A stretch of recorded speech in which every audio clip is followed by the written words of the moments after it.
So if you would open up the IEP, it's that South Dakota Department of Education website. Go all the way to the end to Special Education Title Services. Go down, click on the individual education program just like we did the other day. And it seems to me we've already covered the first page. And we've already covered the second page.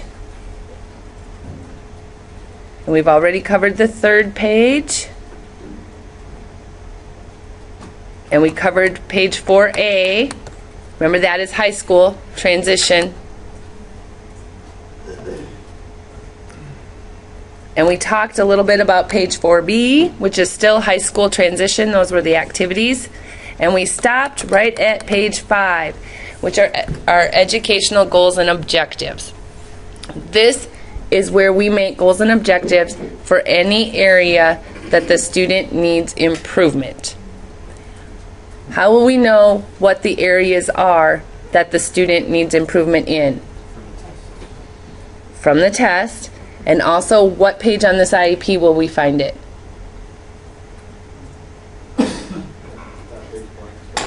That big blank page, page 2. Present levels of academic and functional performance. It used to be called PLOP, but now it's the big long one. If you did not mention reading on page 2, would you have a reading goal here? No, you would not. If you mentioned math on page 2, would you have a math goal here? Yes, if math was a struggle or a challenge for the student, you would have it here. If you mentioned speech language on page 2, would there be a speech language goal here? Yes. So you get how that works. Page 2 has to be very, very well done so you know what areas to make goals and objectives in. You don't want a goal and objective page if you didn't mention that area on page 2. Or you don't want to mention an area of challenge on page 2 and then not have a goal or objective for it. That's why the better you do page 2, the easier the rest of this is going to be. And that's why page 2 is so big and blank, because you can put lots of things in there. So when we do the goals and objectives, we have a measurable annual goal. And I kind of like to think of this, or this is what helps me, this is the big picture. So the student will improve their math addition from the current level of doing 1-digit addition plus 1-digit addition to the level of doing 4-digit plus 4-digit addition. That's pretty big. And then here you would have little objectives that help meet the big objective. So you might say, given 20 2-digit plus 2-digit numbers, the student will be able to complete them with 80% accuracy. Because if they can do 2-digit plus 2-digit, we're starting to reach that annual goal. And the next one might be 3-digit plus 3-digit. Or you might say, given a lesson on borrow or carrying, because in addition to be carrying, the student will be able to complete 10 problems with 100% accuracy. Because again, that would help towards the big goal of being able to add. Does that make sense a little bit? I see heads nodding yes. The other way you might look at this, maybe your big measurable annual goal is the student will improve reading fluency from the level of 10 words per minute to the level of 70 words per minute. Then some of your short-term objectives might be vocabulary words, because if you're exposed to more vocabulary words and you see them in reading, it's going to improve your fluency. If you're given instruction on vowel, consonant, vowel words, and you start to understand those, you see them in the reading, going to improve your reading fluency. So that's how those work. I'm going to show you an example. You can also find this on the South Dakota Department of Education website. They don't have it so you can save it, you can only look at it. But for every page of the IEP, they have actual examples for you on how to fill it out. So here's what they say to do on this goal page. They must include a condition. Oops, let's go up. the performance and the criteria specific to the child's present level of performance. You're going to get that present level of performance off of page 2. Again, they say don't use vague language. Use something that we can measure. So, some other words they ask you to be careful using is appropriate, improve, make progress, increase, decrease, acceptable grade level, and then participate in, to what extent. That's why you want it to be measurable.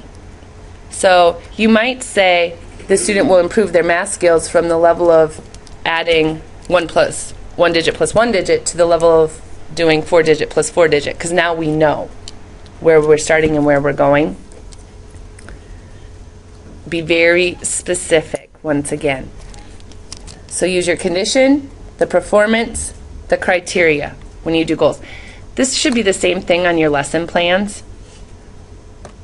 So general education teachers, when you're writing those lesson plans, you want to make sure that that's measurable too. The students in my class will be able to name 10 things about Egypt. Or the students in my class will be able to complete multiplication, single digit times single digit multiplication problems within 60 seconds, or 60 of them within 60 seconds. Very measurable. And they give you a lot of examples.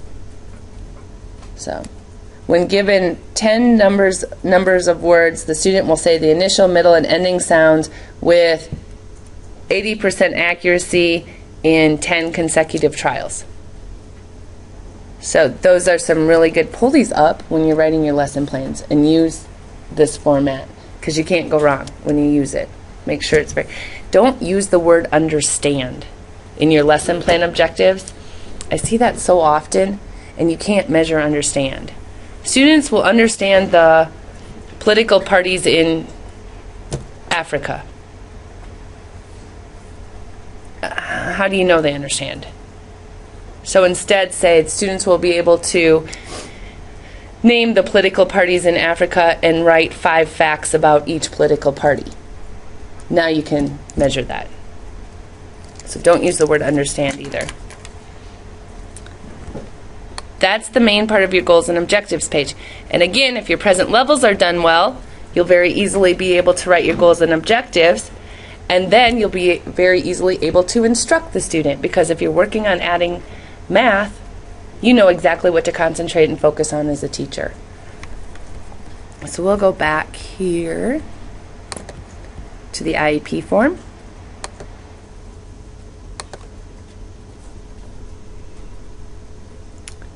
And again, this is the big picture up here, and the short-term objectives are little objectives that will help reach the big annual goal. Now, if you notice, they have procedural codes. Let's see if I can.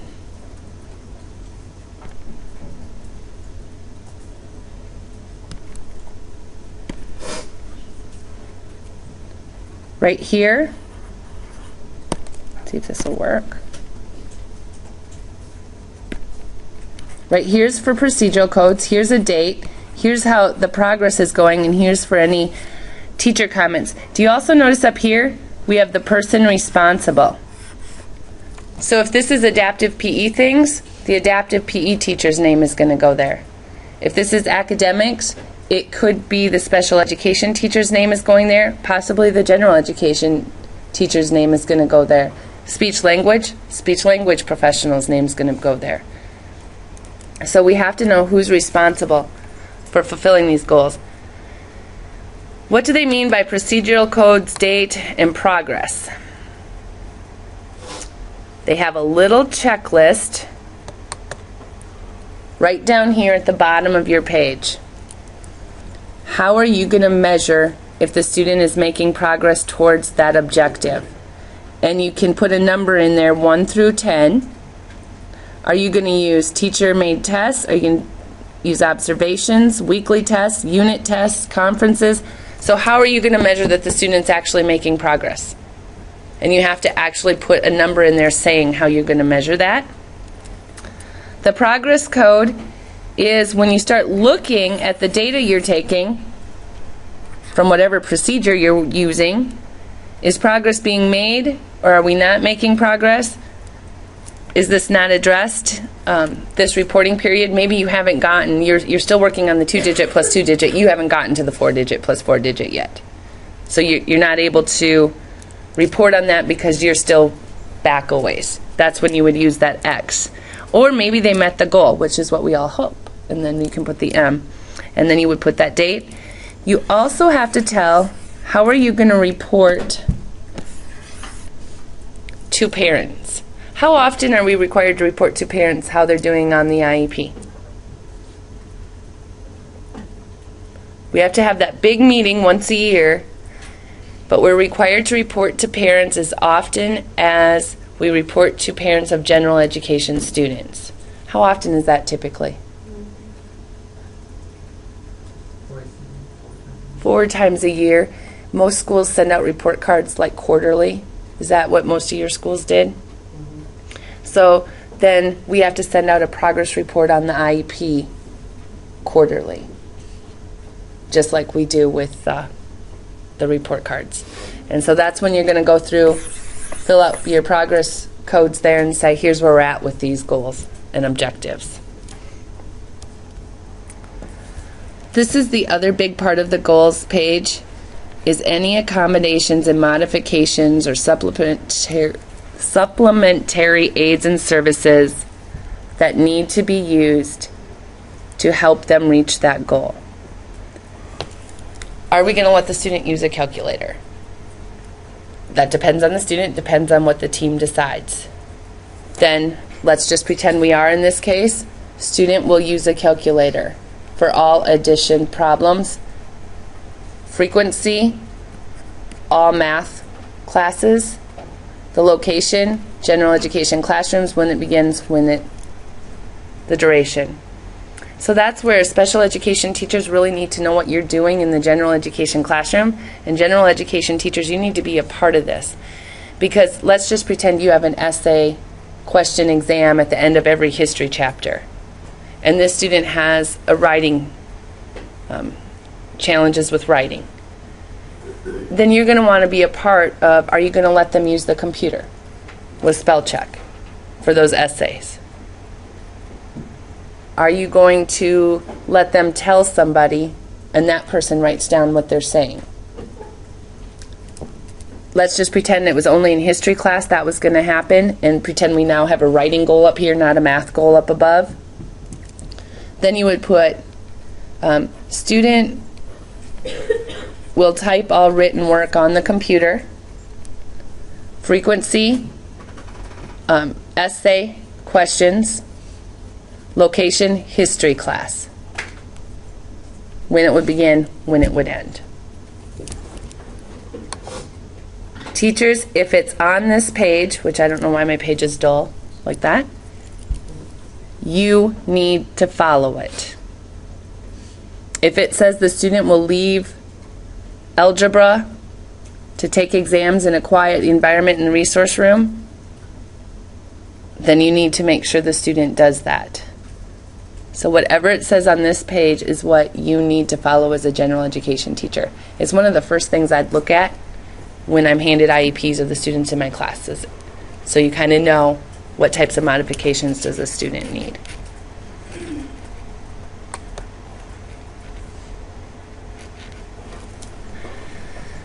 Does anybody know what just happened here? It's not responding. Okay.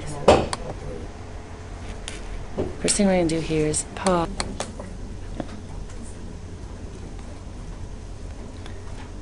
Did you also notice on page 5 that there was a line after page 5 that was the goals and objectives page? Why would that be? Why is there that line right here? Oh. You can have multiple pages. And so if we have adaptive PE teacher's going to have a page. Theirs might be 5A. And the speech language might be 5B. And the math goal might be page 5C. And the behavior goal might be page 5D. And so depending on how many goals the student has, you'd have a different page for all of them. You don't want to get too many because there's only so many things you can work on in a given year.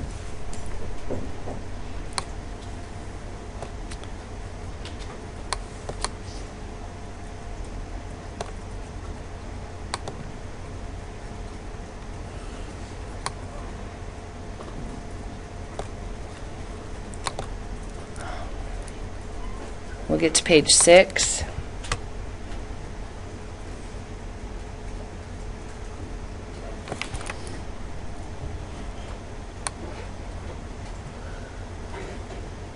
Okay. Page 6 is your related services. What other specialists or services does the student need? You would check them here. You can see there's a whole large list. You have the title of the person responsible, how much service will they be given, where will the service be located, do they have to leave the school building and go to a counseling service, or is it actually counseling within the school building, and how long will it last if it's going to not last the whole year that the IEP is in effect. And there is a lot of different services. Do you see this one here, transportation? Specify when, how often, where, distance, cost, etc. Had a young man used an electric wheelchair. He also needed physical therapy at the swimming pool. The swimming pool in our town was not connected with the school district in any way. So they had to have the special bus with the wheelchair ramp come pick him up, take him to the swimming pool building. They did their adaptive PE in the pool. The wheelchair, then the transportation bus would come back, take him back to the school. The same bus also picked him up in the morning and took him home at night, because obviously his wheelchair would not go into a typical school bus. This went on for an entire year. Somebody forgot to write it here. Because the student had been in the school district for several years, it was on past IEPs, just kind of forgot to add it to the new IEP. Came time, at the end of the school year, the school business manager was filling out reimbursement forms, as she had done every year, to get some reimbursement for the transportation cost. It wasn't on the current IEP. So technically speaking, could the school get reimbursement costs? No. Technically speaking, the student shouldn't have been riding that particular bus because it wasn't on this form. Luckily, there was enough of a history that they were able, the state let them backdate the paperwork and amend it and add it, but it was a big to-do because it wasn't in here. So if the school is responsible for funding any of these services, they need to be on here. So don't overlook them. Also, they need to be on here so that parents are aware. Parents don't want to find out, well, yeah, your student's been coming out a half an hour a week seeing a counselor in the school counseling office, and it wasn't on here, because then we didn't technically have the permission for that to be happening. So make sure that it's on here.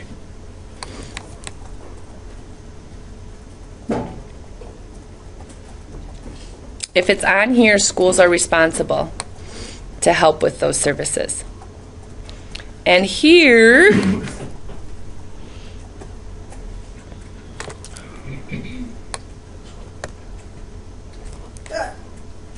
is page 7. We're getting closer.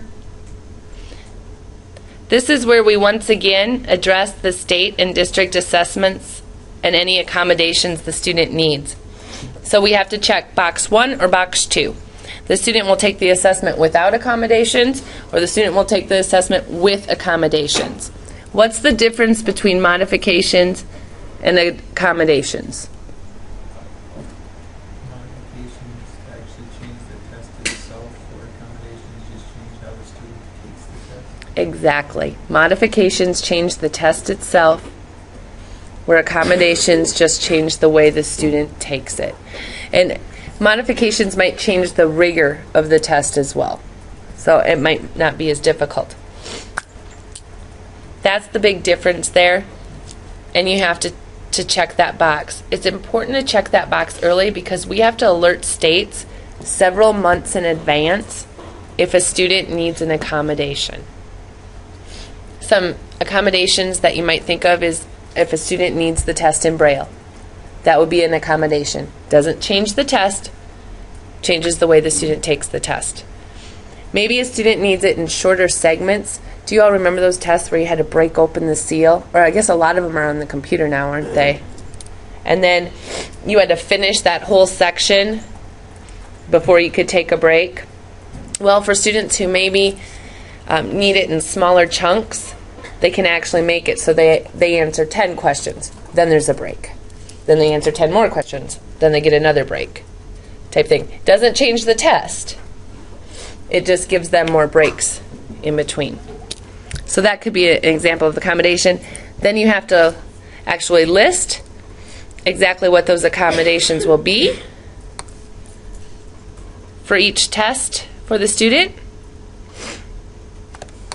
And then here's alternate assessment. Remember, again, this is very, very rare. A student has to have severe cognitive delays in order to qualify to take an alternate assessment. All accommodations documented in the IEP are allowed to be used for students taking the alternate assessment. Here's another area, teachers, you have to be kind of careful. If the student is never pulled out of the general education classroom to take tests that take place in the general education classroom, but then all of a sudden for the state test, you want them pulled out into a quiet room, would that make sense? You don't pull them out for any other test, but all of a sudden you want to pull them out for this test.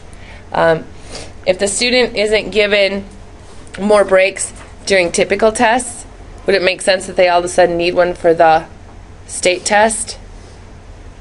Probably not. So that's one thing that's going to be monitored fairly closely too.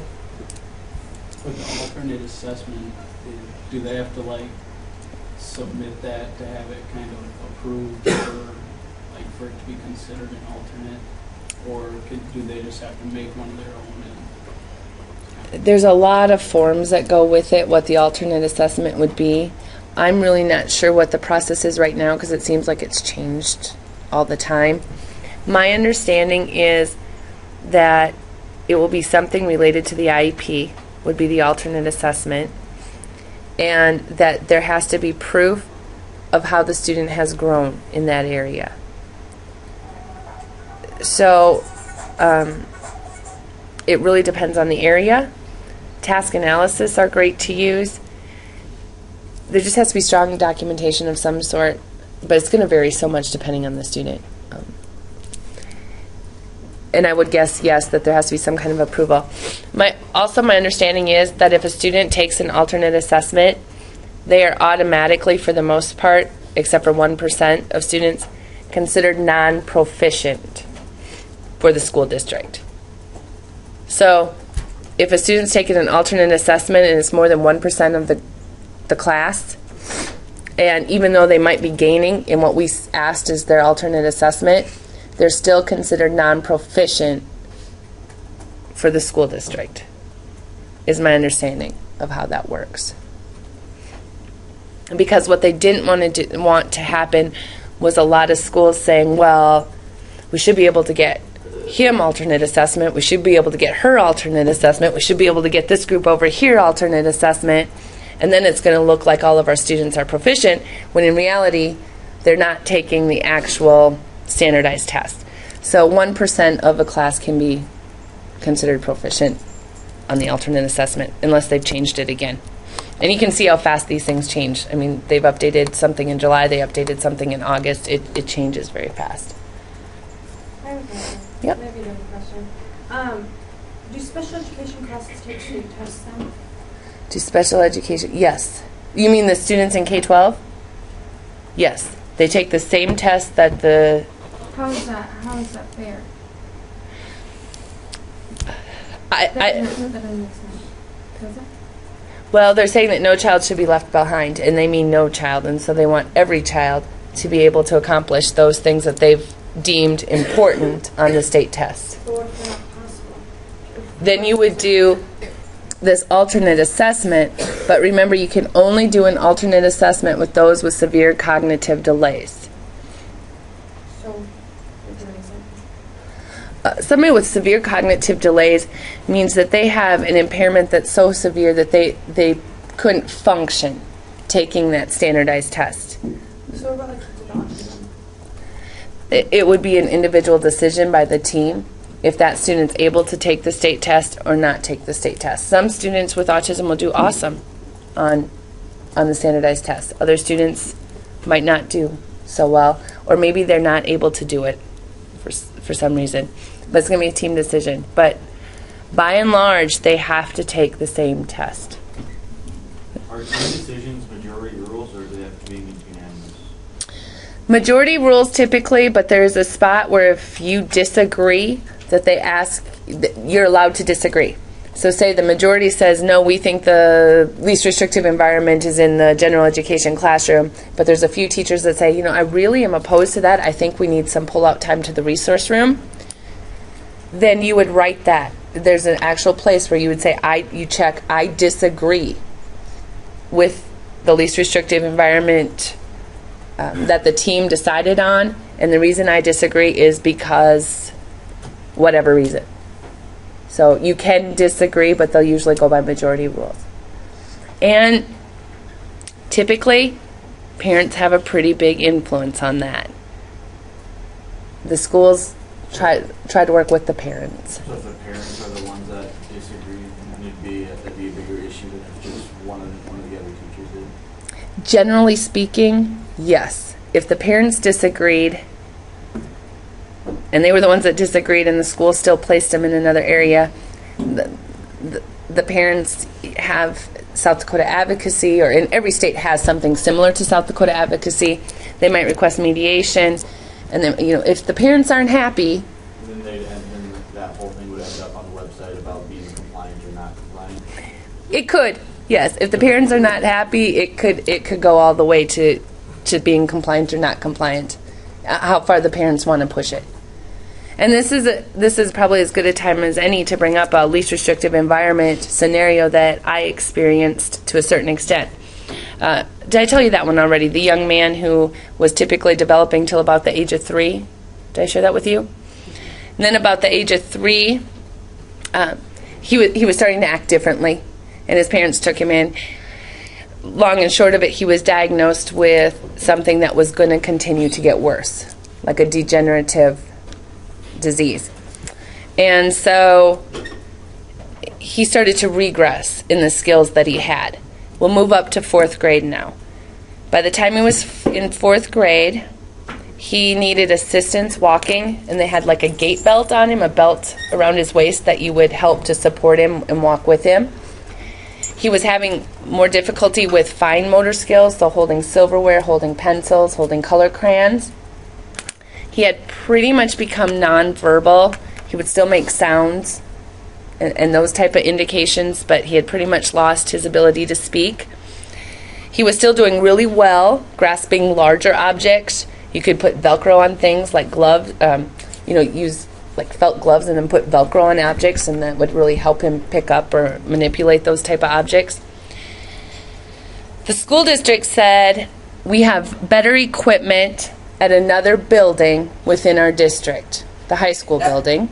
Well, there was a self-contained classroom with high school students with more severe disabilities, and also a teacher who was trained to work with students with more severe disabilities.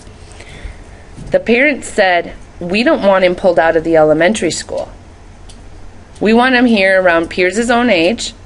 We want him to experience the music class, the art classes, the colors you see in elementary school, having recess, going outside, feeling the fresh air. He was in a wheelchair when he wasn't supported because he couldn't walk alone, so he also had a wheelchair.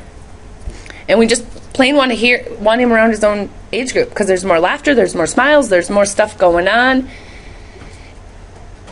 And the school district said, well, we want to move him to the self-contained classroom in the high school building with a more certified teacher. So, if you were on the IEP team, which way would you lean?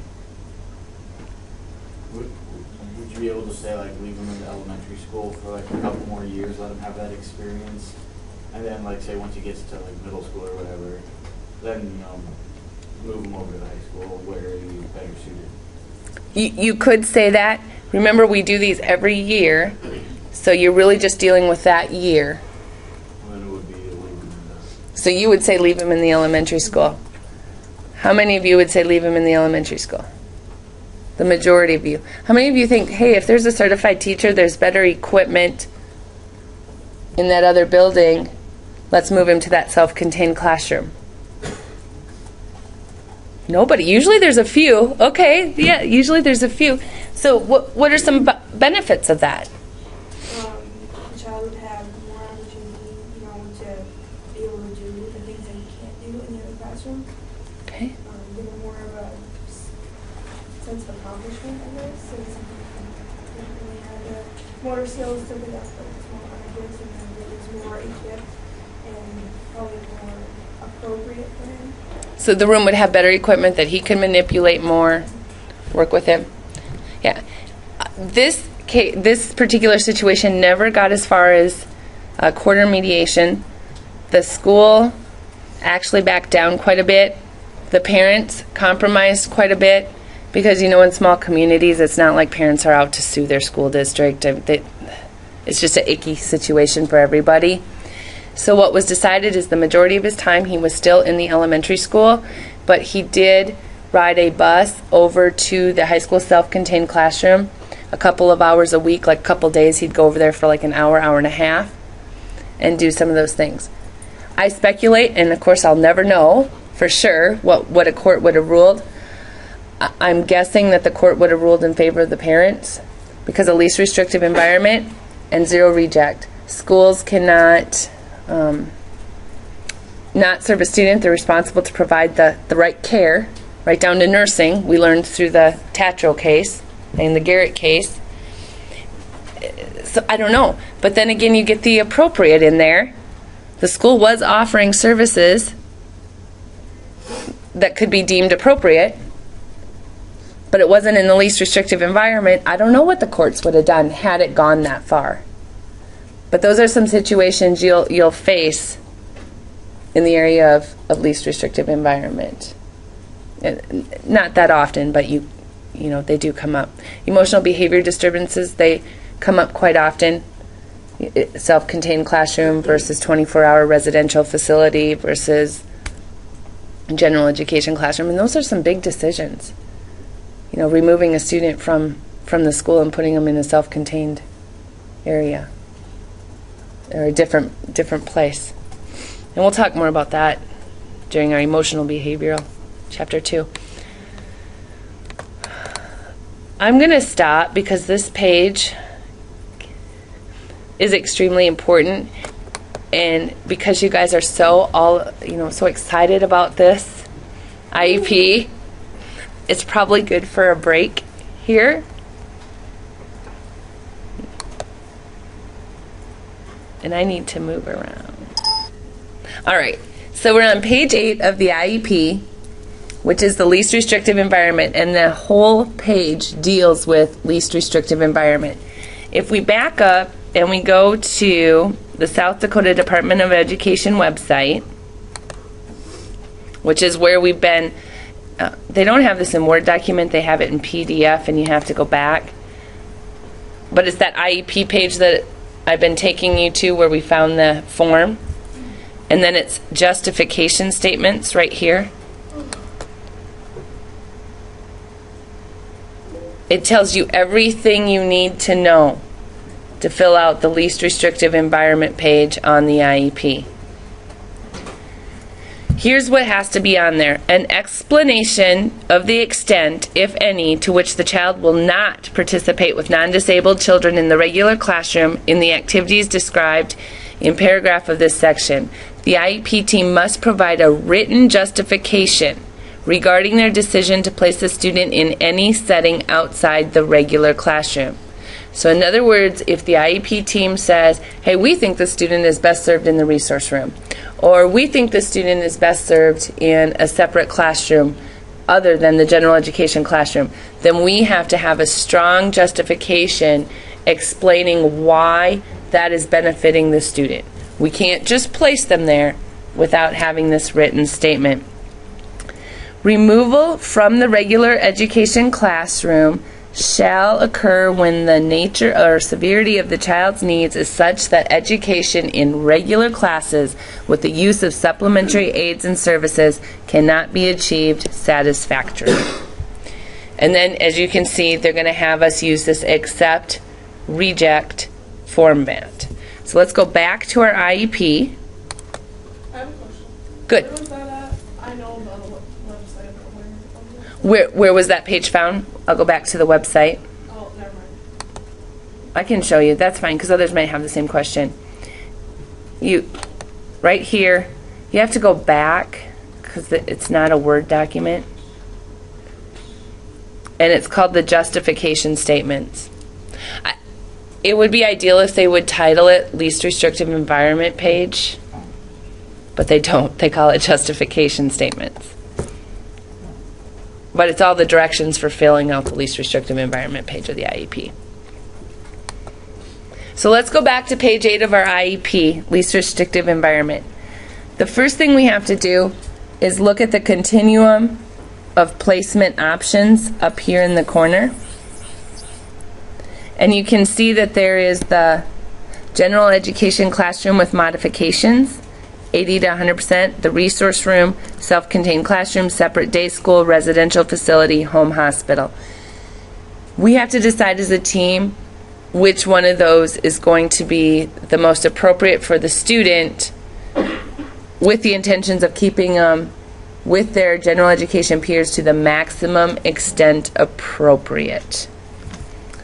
Let's pretend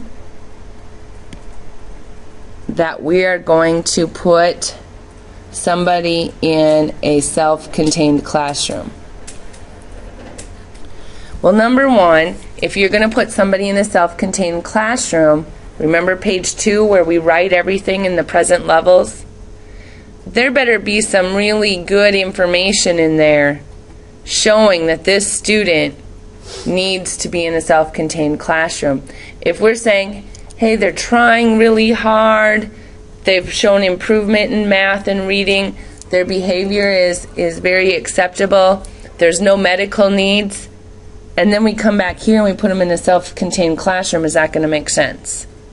Absolutely not. So again, the better you do with that present levels page, the easier the team is going to have making sure they're doing what's appropriate for the student. But we'll just pretend that our present levels support somebody being in a self-contained classroom. So that's a classroom in the school district, probably in the same building as their general education peers. You notice it says 0 to 39% of the time, so they're still not in there necessarily full time. They might still be having lunch with their general education peers. Maybe they're taking music class or something like that with their general education peers. And we can look, again, if this is for 3 to 5-year-olds, that won't apply to most of us unless you're an early childhood special education teacher or like possibly if you're a kindergarten teacher. Here's where we have to put the description of services to be provided. Well, if they're in a self-contained classroom, we might have social behavior skills. And then we're going to do 40 minutes a day. And it's going to be in the self-contained classroom within our district. Maybe there's speech language. That's a related service. And they're going to have this 35 minutes times twice a week type thing. But you're going to list all of those services that the student's going to receive. Maybe it's reading education. And you're going to fill out how often that's going to happen, 20 minutes a day times 5 days a week or something like that. This has to be filled out, this next section. When will the student participate with their general education peers who do not have a disability? Will they be participating in art, industrial technology, music, folk education, family consumer sciences, or is there other times that they'll be participating? And then any comments we have about that. Non-academic times, will they be participating in recess, health services, employment referrals, meals, counseling? Comments about that. A lot of schools have like character education. I don't know if they're considering that the counseling or if that's a program option, probably a program option, so you might put other character education up here. But if they're maybe seeing a counselor for counseling services, then it might be non-academic. And then any extracurricular activities. And any comments. And here, you notice, is another blank box. And when there is a blank box, that means we have to fill it in appropriately and accurately. So remember, we said that our student, and pretend we had justification because we finished, filled out page 2 and we have a lot of reasons, is in the self-contained classroom. Go back to your help guide here. They want us to use the accept, reject format. And we have to actually list each environment that would be less restrictive above them. So obviously we always start with the general education classroom with modifications. The team rejected it. We need to put a statement right as to why the team rejected it. And it has to be a good statement that makes sense. And if we didn't choose the resource room, which we didn't, we have to say we rejected that. And we have to describe why we rejected that. The next one is self-contained classroom. We accepted that as a team, and we have to describe why we accepted that one. You cannot skip reasoning for anything above on the list, any environment above on the list that you didn't choose. You have to have reasoning for every single one. I encourage my students who are writing IEPs to make sure they also say the IEP team, and I like them to say the IEP team discussed and rejected this placement option because, and then have a strong justification. So it's very clear that it was a team decision and not just one person's decision, such as the special education teacher. So you're going to have accept, accept, reject for ours with statements after each one. And they go on to say what should be in your justification statement. The written description should describe the student's instructional needs that resulted in the team's decision to remove the student from the general classroom setting. Do not necessarily restate the student's present levels of academic achievement and functional performance or the supplementary aids and services. For the options rejected, discuss the instructional strategies that were attempted and failed in that setting. For the options selected, specify the student's instructional needs that will be met in this placement category and why they cannot be met in any of the other above placement options. So it has to be very specific. The justification statement goes beyond a description of a preferred option, such as student needs better ratio than this option can provide. That's not a good justification statement. You know, the student will benefit from small group instruction. That's not a real strong justification statement. What will be different in the small group instruction that the student will benefit from? What specifically will be done differently by a teacher teaching a small group versus a large group? Will the student be able to be asked more questions for comprehension? Will the student have more options to answer, which again will promote comprehension? Will the student have more trials that they'll get to practice that will help them gain their skill? So you have to know all that. And the justification must clearly outline the IEP team's discussion with serious consideration given to potential harmful effects of removing the student from the general education setting from their peers. In South Dakota, let's jump back to our IEP. In South Dakota, the IEPs have this little box down here, and hopefully you all have your IEPs up too. The team addressed the potential harmful effects of the special education placement, and you're supposed to check the box that those harmful effects were discussed. Personally, as a special education teacher, that's not enough for me. It's not enough for me because I feel like, what if we missed something? What exactly did we discuss? What if the parents forgot we discussed them? What if we discussed them but it wasn't clear to the parents what we were actually saying? So I like a statement here that says the potential harmful effects of the special education placement were discussed. These were the potential harmful effects discussed.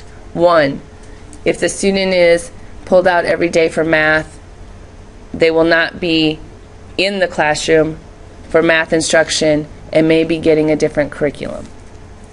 Or 2, if the student is pulled out every day during science class, they may not have the full science curriculum that the rest of the students have. That kind of thing. Because I doubt this happens very often, but I've heard of things like this happening. Schools were keeping the student in from recess. The parent didn't realize it. When everyone else was going out to recess, the student was going to the resource room. And so the student was not having recess. Well, that should be discussed on here. It should be clearly, and I personally think that's a horrible option. I don't recommend doing that at all, because humans need exercise, we need to move, and that's how brains function, is through all of that. Other things I've heard of happening is they were doing supplementary math instruction at a lower level, so the student was never taking general education math classes in the high school setting. Well, it came time to graduate, and it was like, oh, he never had this required course for graduation. Oops. Well, boy, that should have been discussed ahead of time. Or the student always took animal science in place of pretend biology, and biology was required for college acceptance. I'm making things up, but you can see these things have actually happened with different classes. Like, oh, you didn't get a foreign language. Well, the college you wanted to go to requires a foreign language, so now you're... So make sure you discuss all the harmful effects, and I really feel like they should be listed what you've talked about here. Because as a parent, I think IEP meetings are overwhelming. As a teacher, I think sometimes they can be, but especially as a parent. So you want that in writing. The fact that we just discussed them, people can forget what we actually discussed. Let's go back to our direction page again. And they give you unacceptable justifications. Oops. So don't use any of these as justifications.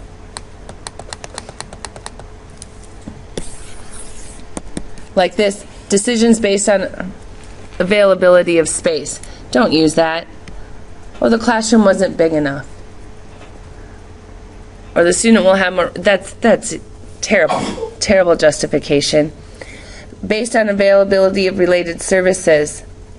Well, we're going to move the student to the high school because we have better equipment there.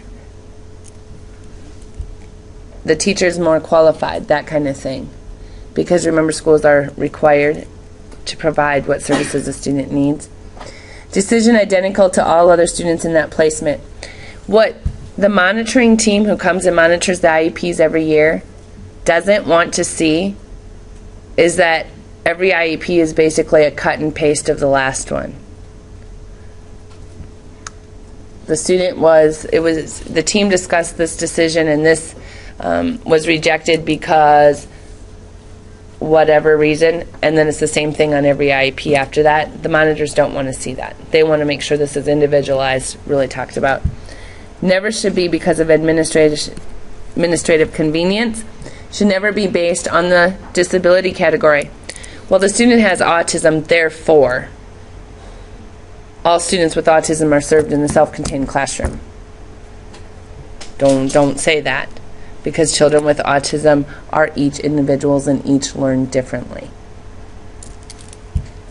Decisions based on non-academic or a non-individualized reason. So you don't use any of those as justifications. Make sure you have a clear one.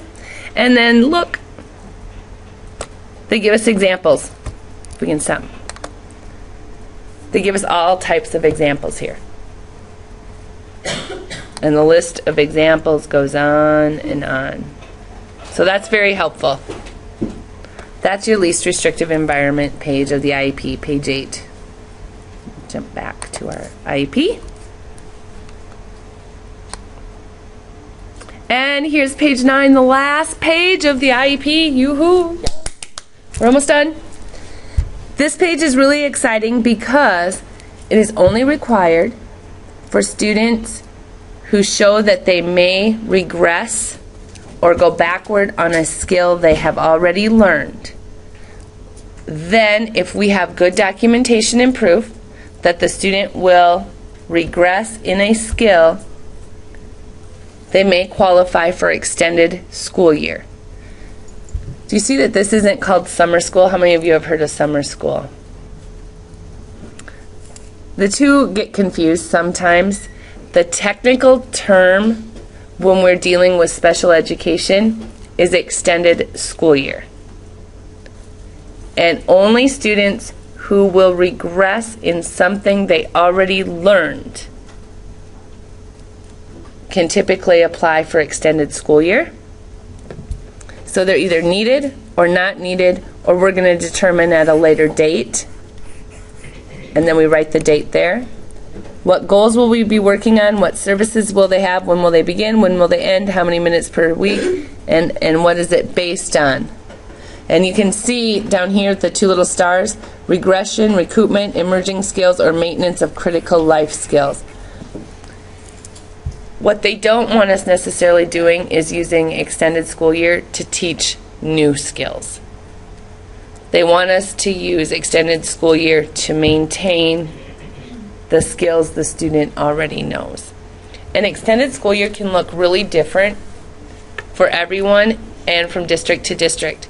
If we have a student who has really come a long way in requesting help, community type things, and we don't want them to regress over the summer, the school district might pay their fee to, say, swimming lessons, because that would be a life skill as well if they maintain, or their fee to like a little 4-H camp that's in town or something, to maintain those social skills that the student has already learned. So it could look like that, or it could be instruction at the school where a special educator is actually hired during the summer and they do it that way. So that's what extended school years is, and it only has to be filled out in depth for those who qualify. Otherwise you put not needed and you're done with that page. And then we need the parent and guardian's consent for initial placement only, meaning that IEPs written after that, I guess you could maybe go forward after so many days if the parents didn't send back a signature page, but I prefer to always get the parent's signature just to make sure that we're all agreeing and understand everything that's been said. Last minute questions about the IEP?